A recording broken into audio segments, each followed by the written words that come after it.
let's explore how to work with Venn diagrams, the shading, and the various operations on set a little bit further.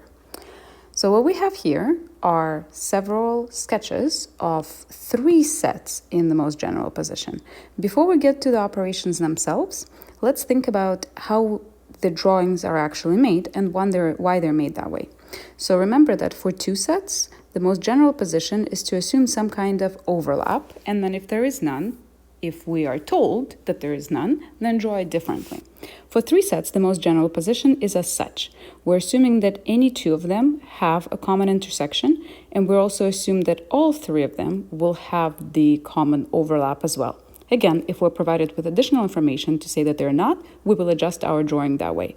After all, the way it's drawn, it doesn't say that one of these or all of these regions have to have something in them. It just gives us an opportunity to assume that they do. So let's work through these examples together. Or you can pause the video at any point in time and try the rest of them by yourself. I strongly encourage you to do so. Once again, practicing it yourself and then seeing how I do it will actually be much better for your learning. We start off with A intersection B.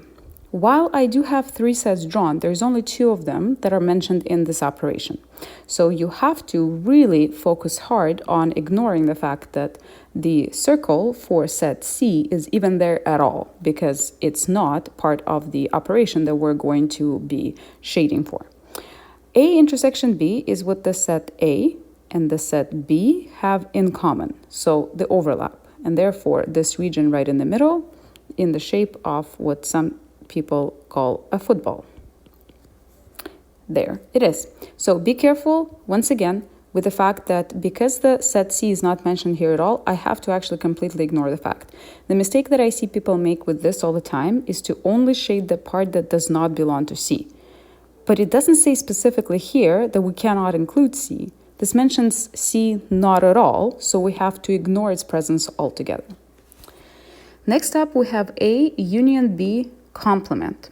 Remember, we have to respect the brackets, so first we're going to do what's in the brackets, A union B. A union B is this set right here.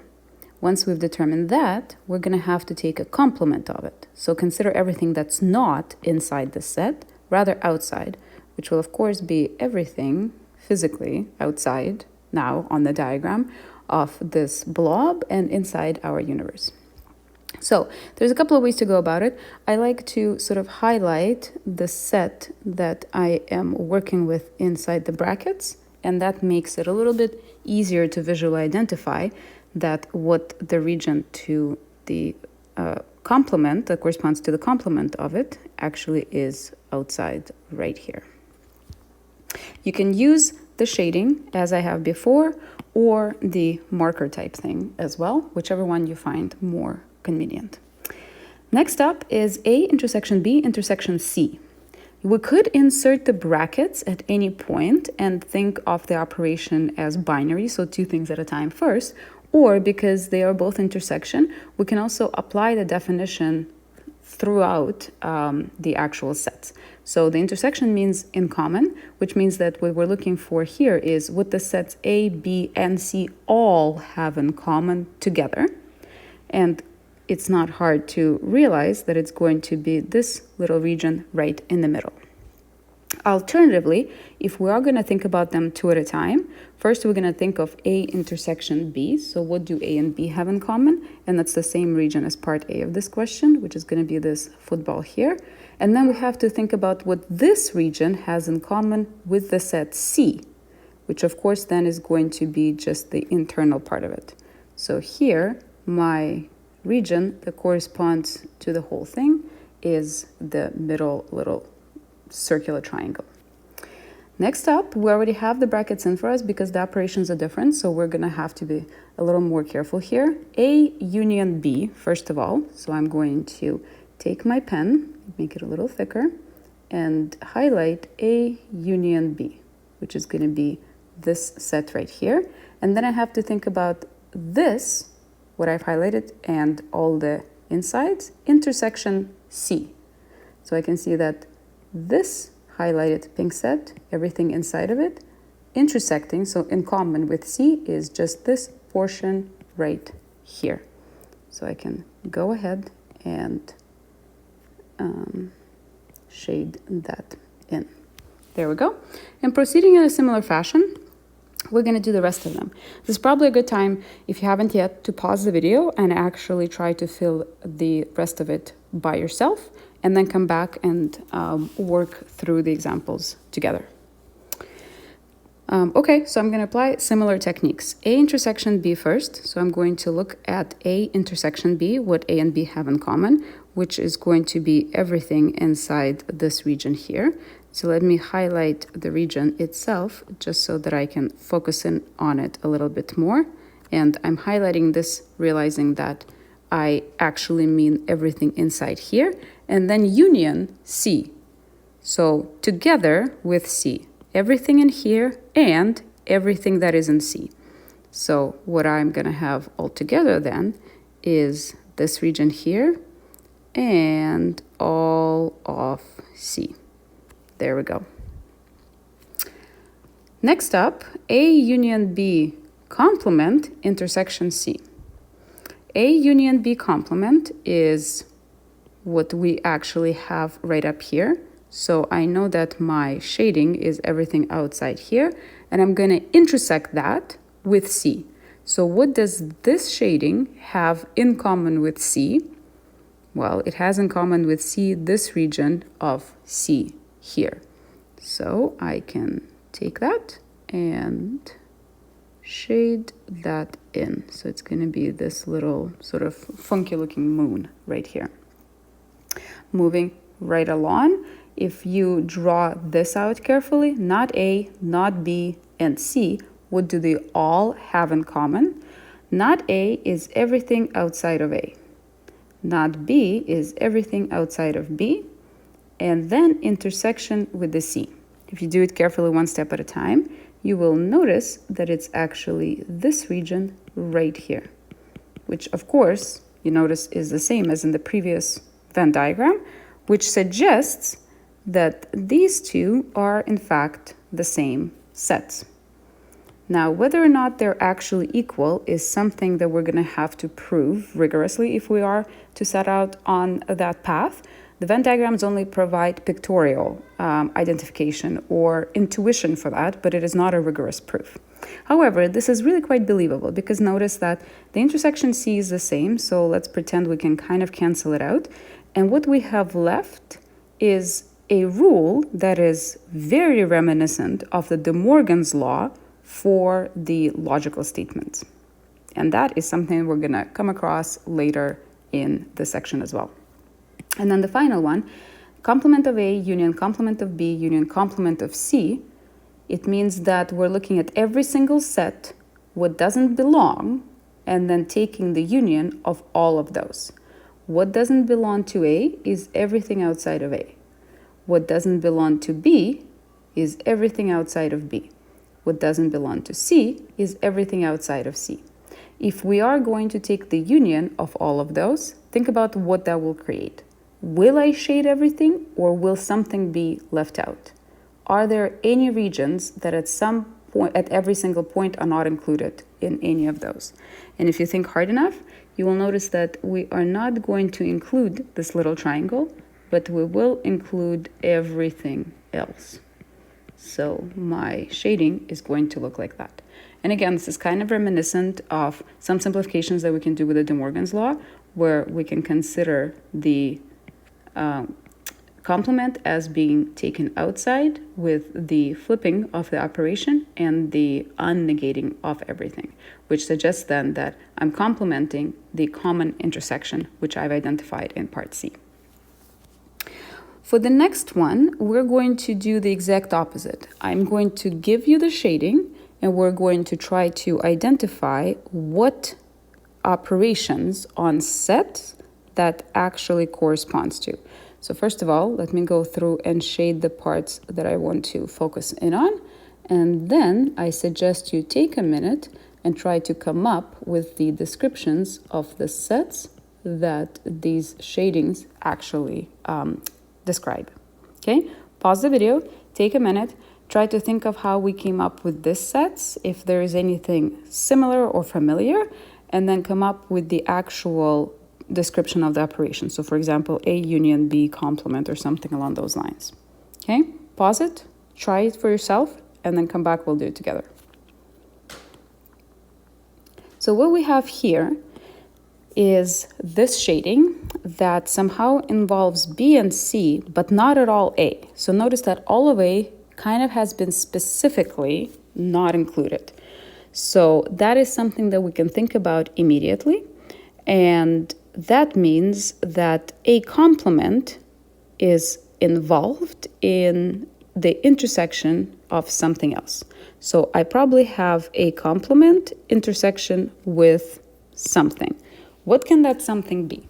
Well, again, I can see that here I have the portion that has all of the B and all of the C that's not in A.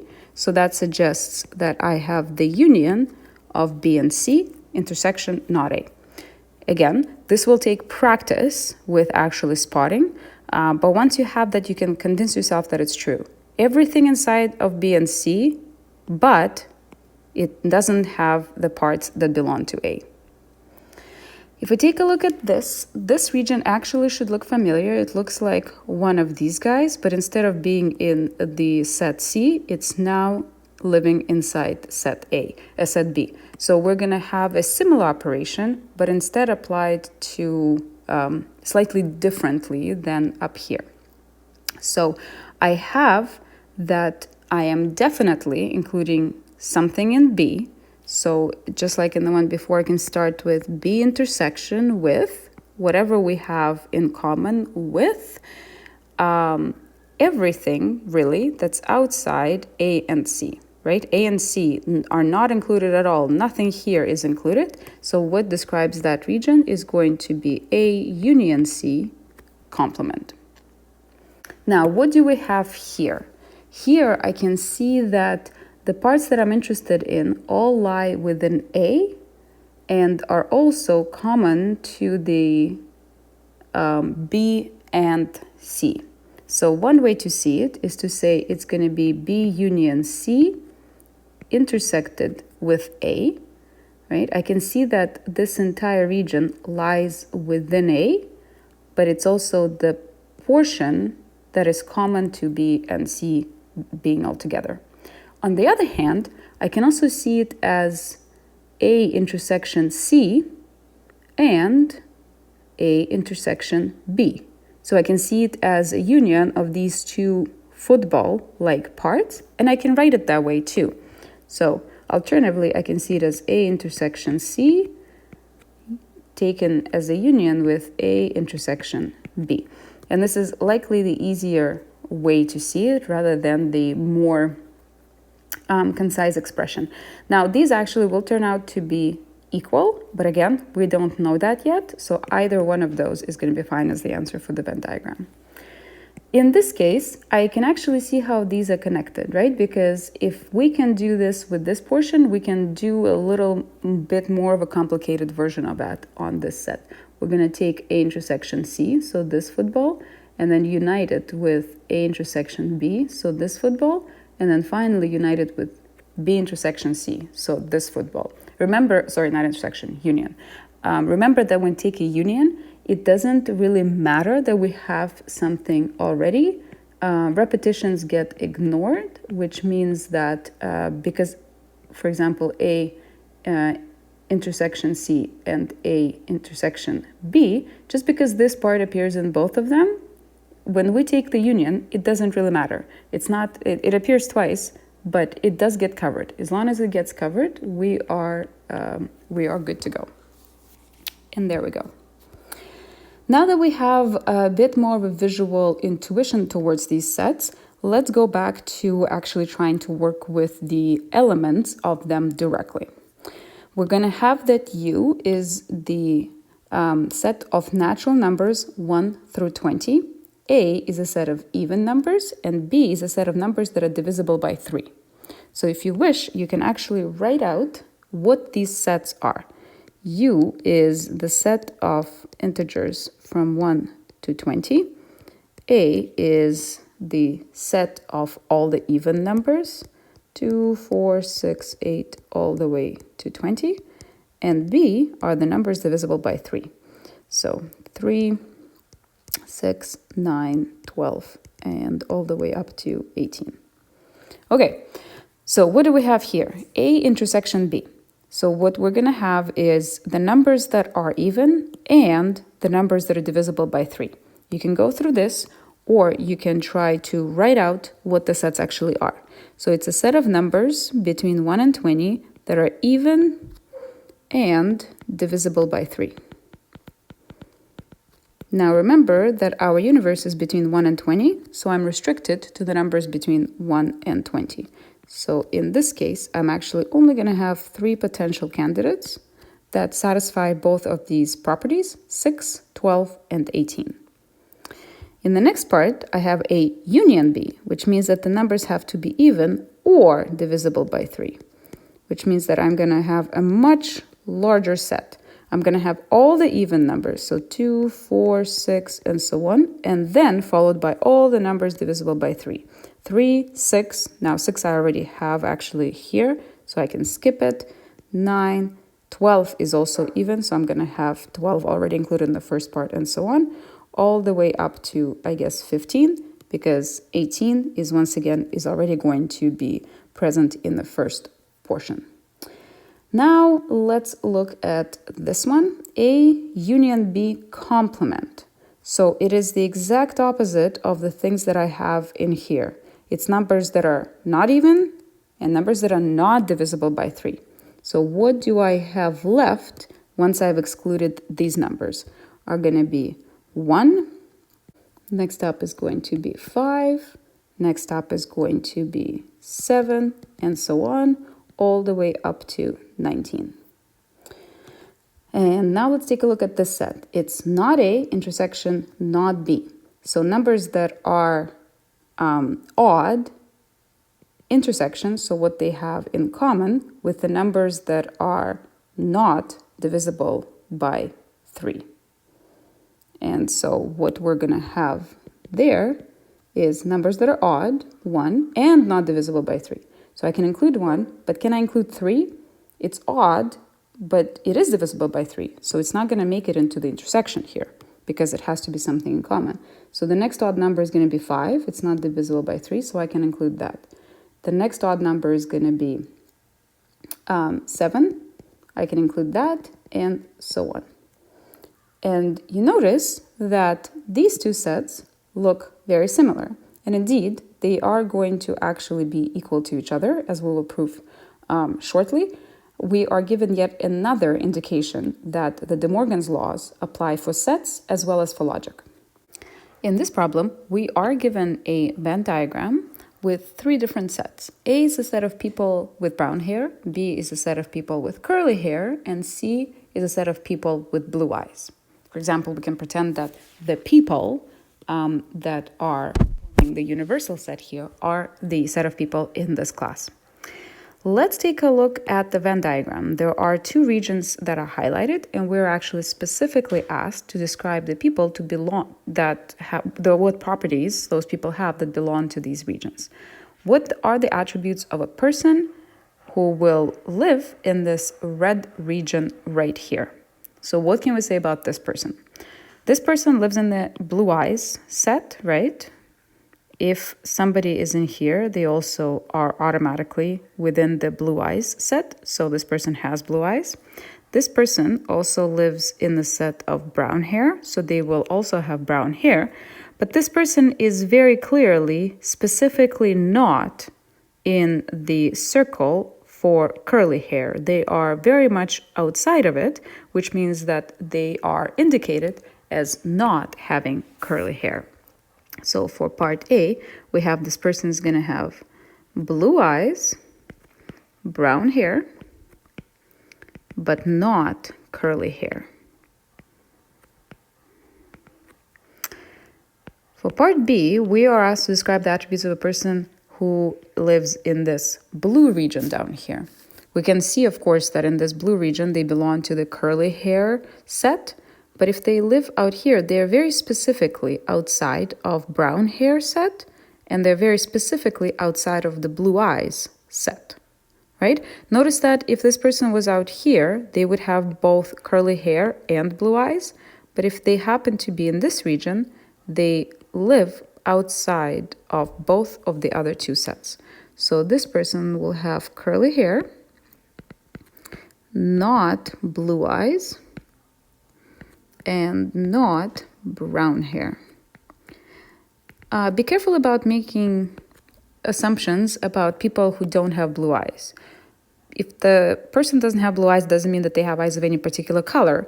We are just including here people with blue eyes and then everybody else. Just because somebody doesn't have curly hair doesn't mean that they necessarily have straight hair. After all, they might not have hair at all, and they maybe will belong to the circle outside, to the set outside of the curly hair set. Describe the attributes of a person whose name is not in any of the regions. So our universal set here is the square. So we are asked to describe a person that lives outside of these three defined regions. What attributes are they going to have? They don't have curly hair, they don't have blue eyes, and they don't have brown hair, right? So that is the most general thing we can say. Not curly hair or brown hair, and also not blue-eyed. Now, if we do want to get particular, we could, for example, say that they have straight hair that is blonde with green eyes, right? That will be a person that lives out here, but this is a much more general statement because this encompasses a whole other set of attributes that are possible within the region outside of the three sets. Next up, my daughter, Katya, has blonde curly hair and blue eyes, a very ginger little cherub. What region should she belong to? Where is she going to lie? She has hair that is curly, so she is certainly going to be within this set of curly hair. She has blonde hair, which is not either of these sets, so you got to be careful about it here, but she definitely lies outside of the brown hair region. And she has blue eyes, so she has to belong to the blue eyes circle. Putting all of this information together, Katya is going to live right here in this little region, which is within the curly hair, within the blue eyes, and outside of brown hair. Now, you are going to have to decide for yourself, because I have no idea what attributes each one of you has, what region you belong to. I have straight hair that is brown, and I have brown eyes, so I have produced a clone of my husband, and definitely not myself, so I can determine where my region is going to be. So in my case, I am going to be in the region out here. Brown hair, brown eyes, and the hair not being curly. Where you are going to lie is something for you to decide. So here we are asked to draw Venn diagrams for these two different regions. Now, we've already seen this before, and I've already mentioned this like 3 times, but we do have a suspicion that De Morgan's laws apply very similarly to sets as they do to the logical compound statements. But nonetheless, let's draw the Venn diagrams to confirm or deny our intuition. Now, I'm going to start with a rectangle, just like I would for any regular Venn diagram, and I'm going to have 2 circles for the sets A and B. But in order for me to really do this step by step, what I'm going to do is I'm going to draw a few of these so that I can really put this information together and see where every single step comes from. So kind of like in the truth table, I would like to draw all the possibilities. I would like to draw A union B. I would then like to draw A union B complement. I would like to draw the complement of A and the complement of B, and then their intersection. So I haven't quite squeezed in enough in here. Let me shift this around a bit and do one more. And what I'm going to look at the last step is I'm going to compare this set and this one. All right, off we go. A union B. We will have ourselves everything in A and everything in B, which means that A union B complement is everything exactly opposite of that. So everything outside of these two circles. Excellent. What do I have next? I have not A. Not A is going to be everything outside of the circle A. This is where it gets a little bit challenging because you really, as we've seen in a couple of examples before, if you're only dealing with A, but you have two circles drawn, A is the only set in the operation here. B is absent. So we have to completely ignore the presence of B in the picture. I'm only interested in everything outside of A, so I'm shading everything outside of A. Here I have everything outside of B, so I'm ignoring the presence of A entirely, so I'll shade right over it, everything outside of B. And for the last one, I have everything outside of A and everything outside of B in the intersection. So what do these two shadings have in common? I can, in fact, overlay them on top of each other and think of where the shading on this one and the shading on this one overlap. That will produce my intersection. I can see that they will overlap everywhere outside here.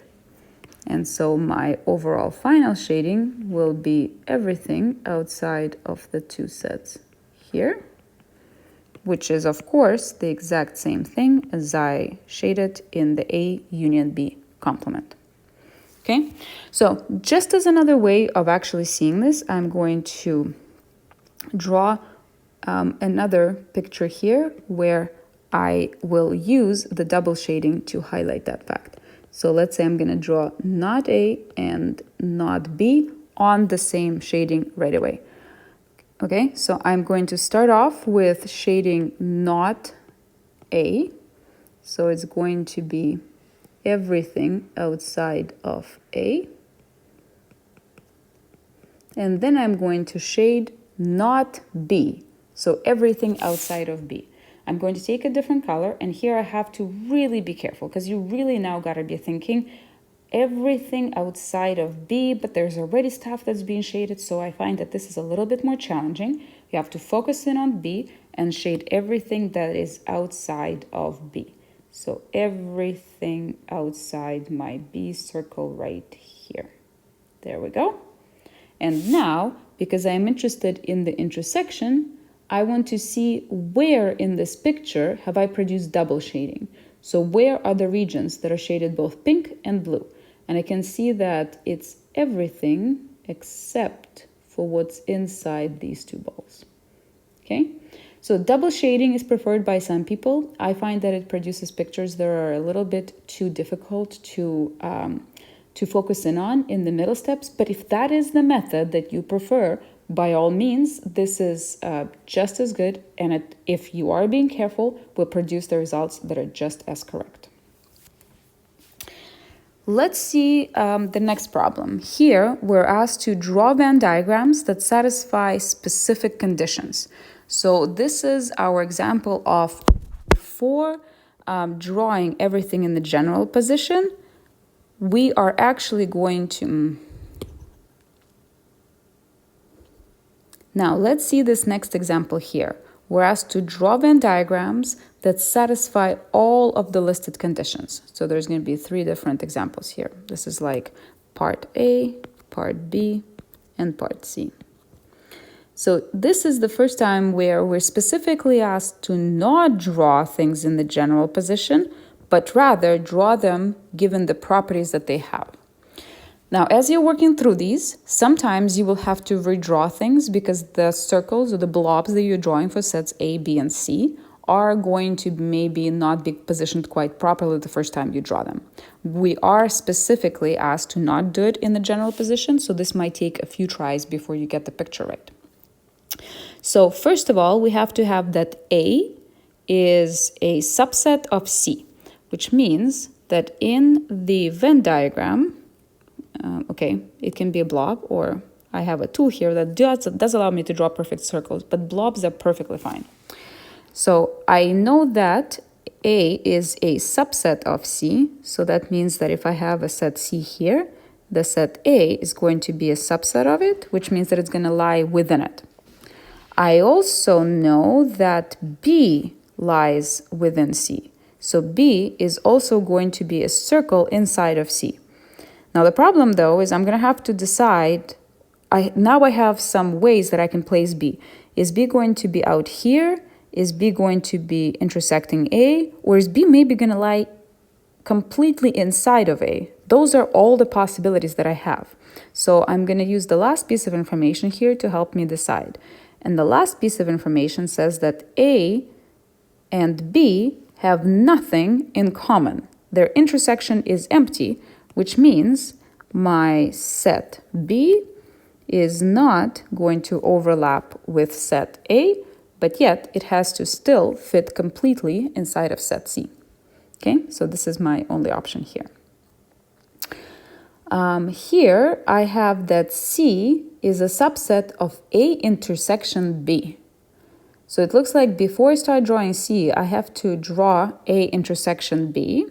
So I'm going to have my two circles for A and B intersect.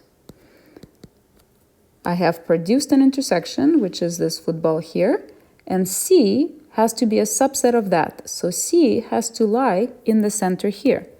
I'm going to have a circle for C here and label it. That's where it will live.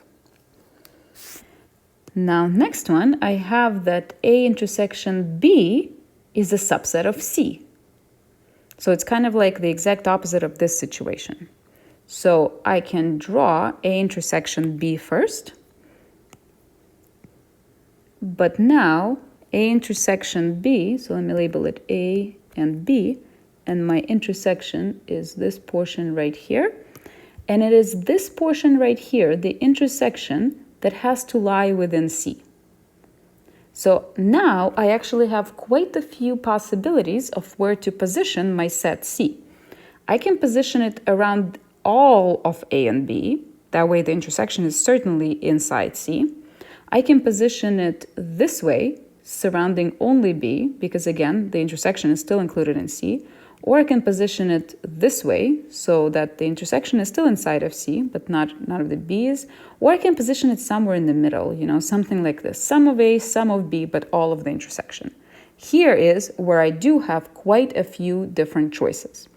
Notice also that I have drawn A and B in the most general position, but I might have very well drawn them as one lying inside another. So for example, this is A and this is B, and if C surrounds all of that, my condition will still hold. So in this case, I do have quite a few options, and I'm going to draw a couple of them just so that we have a variety of scenarios here. But again, unless it's very specifically asking for all the possibilities, we're going to simply draw something that works. So the intersection lying within C means I can have C surrounding the whole thing, or I can have the set C surrounding, for example, mostly A, or maybe surrounding only B, or maybe my C is this set right here, right? There's many possible ways to do it. So as long as yours matches the actual property, that is one of the correct ones. Next up, we're going to talk about two more operations on sets, partitions and Cartesian product. Let's start with partitions. First of all, let's recall that we've already used the notion of disjoint sets without any rigorous definitions. We basically took the understanding of what it means to be disjoint in English and then transferred it into a Venn diagram. Here is a more rigorous definition. Two sets are disjoint if they have no elements in common. How can we translate it to an already know operation? Well, in common means we're talking about the intersection, and no elements in common means the intersection is empty. So the two sets are disjoint if their intersection is empty. If we're thinking in terms of Venn diagrams here, that means that my two sets are completely separate on the Venn diagram. I know that they have no common intersection. Now, just like any definition, this one can be extended to more than two sets as well. So if I have a collection of sets A1, A2, A3, and so on, as many of them as I am given or as I'd like, they're called mutual disjoint if no two of them have elements in common. So in terms of the Venn diagram, that means that I have a bunch of sets, but no two of them are actually intersecting. They're all separate. Now we can state the definition for a partition. I will start with a collection of sets and a master set A. This collection of sets is called a partition of my master set A if two properties hold. First of all, this set A, the master set, is actually the union of all of these other sets. So taken as a union, they all together form set A. And second condition says that all of these sets are mutually disjoint. Okay, let's think about what that means in terms of a Venn diagram. I have my master set A here, and I have a bunch of these other sets. Set A is the union of these bunch of other little sets. So that means that I can break up my set A into these other sets, and maybe some of them overlap. Oh no, wait. The second condition actually specifically says that they're mutually disjoint. So that means that I can take my set A and I can break it up into sets A1, A2, A3, A4, or as many of them as I need, so that all together, all elements of A are covered. And in fact, every element of A is covered exactly once because all of these guys have no common. Let's take a concrete example. So I'm going to give you the master set. This is what we called A at the top there. And I would like a partition of it. So I would like to break it up into pieces so that all the pieces glued together give me the entire set, and all the pieces, each one of them has nothing in common with the other. So for example, a partition can be something like 1, 2, 3, 4, 5, 6. In order to check whether or not it's a partition, let's check the two properties. First of all, if I take a union of all of these three, am I going to get my master set back? Yes, I will. Union is simply all the elements together, and all together they certainly form this set. Are these mutually disjoint? Do they have anything in common between each other? No, they don't. So yes, this is in fact a partition. Now, in a partition, it says nothing about the sets having to be the same size. So for example, my partition can be a set 1, 2, and a set 3, 4, 5, 6. Again, both properties actually hold for this partition. It also doesn't even say if the partition has to have does not allow for empty set.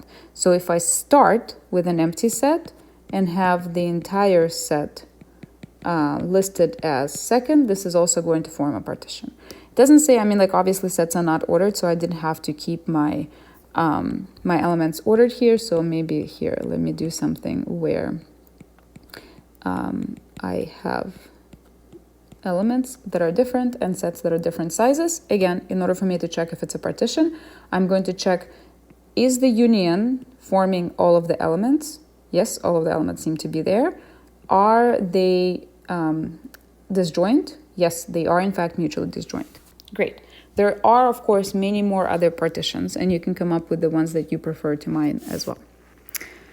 Do even and odd integers partition all of the integers? Why or why not? As in this example before, we need to just check two of these properties in order to determine whether something is a partition or not. So first of all, let me just write that down. Check two properties. So first of all, is it true that Z, all of the integers, is a union of odd and even integers? Think about that for a second. If I take even and odd integers together, will the union of them produce all of the integers? Yes, it would, because integers are either odd or even, nothing else. So this holds. And the second says, are these sets mutually disjoint? Are evens and odds mutually disjoint? So do they share any elements in common? Well, we normally define 0 to be even, so that it's actually specifically in only one of these sets and not the other. And apart from that, every integer will be either divisible by 2 or not divisible by 2, and therefore will be either even or odd and cannot possibly be both. So because both of these conditions hold, yes, the integers are in fact partitioned by even and odd integers. And this is in fact kind of the strength of this operation. Partitions allow us to split up the bigger set into smaller parts that likely have very distinct properties, and therefore we would prefer to analyze them separately. Now, even and odd are integers in terms of their divisibility by 2. But we can also think about something being divisible by 3 instead, in which case we actually are going to have these 3 sets. So these are the integers of the form 3 times some other integers. So really these are the integers divisible by 3. These are the integers that have 1 as a remainder when divided by 3. And these are the integers that have 2 as a remainder when divided by 3. And the question is, do these 3 sets partition integers? Why or why not? Now, in this case, we are given the notation for them. So again, we have to check the two properties. So the first properties we have to check, if we scroll up to the definition, is it true that the union of these sets is actually equal to the integers? And the second question we have to ask ourselves is, are they mutually disjoint? So if we take 2 of them at a time, are they in their intersection always producing the empty set? So I have 2 of them here. Let me move this over. And the last one. Okay, I'm not going to go through this. Go through this and persuade yourself that that is indeed going to be the case.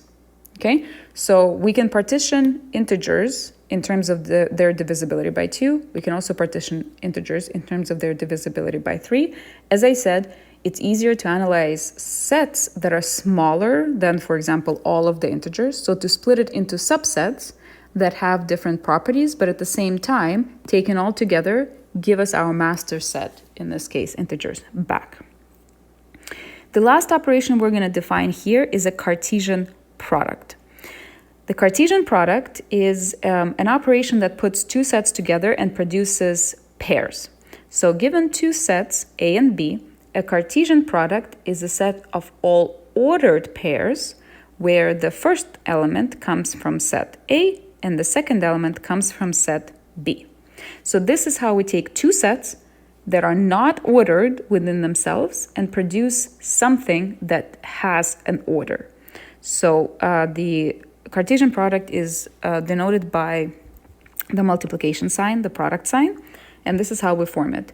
The set A cross B is going to be a set of all ordered pairs where the first element comes from A and the second element comes from B.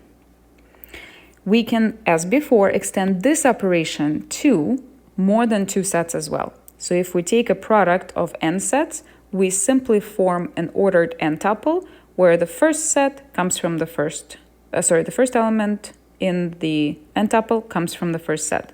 The second element in the n-tuple comes from the second set, and so on, and the last one comes from the last one. So in Cartesian product, order matters. Let's take a look at these 3 sets and how the Cartesian product will work. So A is 1, 2, B is alpha, beta, gamma, and C is x, y. If I take a Cartesian product of A and B, that means that I'm forming ordered pairs where the first element comes from A and the second element comes from B. So what am I going to have? First of all, it's going to be a set of pairs. So the first element comes from A, can be 1. The second element comes from B, can be alpha. Now, the thing is, I'm not done until I've listed them all. So now I have to make sure I go through all of the possible ordered pairs and actually list them. So the first element can be 1 still, and the second will be beta. The first element can be 1, and the last one will be gamma. It looks like I've exhausted all the possibilities where the first element is 1. So now I'm going to go through with the first element being 2 and list all of those possibilities, and then repeat for the first element being 3. And at this stage, I can persuade yourself that I've gone through all the possible pairs. Later in the counting unit, we will be able to actually make sure that all the elements I have listed are in fact all the elements that are possible. Now, what about if I take the exact same Cartesian product but reverse the order of these sets? That means that now my first element in each pair has to come from B, and the second element in each pair has to come from A. So now I have to have, let's say, alpha 1 first, and then, for example, beta 1, gamma 1, and so on until I've listed them all. But notice that these are different elements because we are actually thinking of them as ordered pairs. So this operation is not commutative. A times B is not the same as B times A. If I have a Cartesian product of 3 sets, I'm going to be forming ordered triples, where the first element comes from A, the second comes from B, and the third comes from C. So here I will have something like 1 alpha x, 1 alpha y, and so on until, once again, I've actually listed them all. So I encourage you to actually go through and finish off my sets. These does not signify that they're infinite. They are very much finite in this case. I'm just a little bit too economical to write them all out, and I'm going to leave it as an exercise for you. I'm also going to add one more part to this question, where I will write down the product of a set with itself. So that means, because I am coming up with 2 elements, I will have to draw the first element from C and the second element from C, but my set will be a set of ordered pairs. So I am going to have, in this case, x, x, x, y, y, x, and y, y, 4 elements in total. We actually see the applications of the Cartesian product in a lot of high school and university courses. This is how we form the real plane. So if you remember, the actual two-dimensional plane with axes x and y is sometimes also called Cartesian plane. This is all named after Descartes, the French mathematician, because the actual coordinates of the point as they are given are an ordered pair. The first element represents the x coordinate and the second element represents the y coordinate. But the set of all the possible coordinates, our actual set, can be written down as reals, Cartesian product with reals. It's an ordered pair where the first element comes from real numbers and the second one comes from real numbers.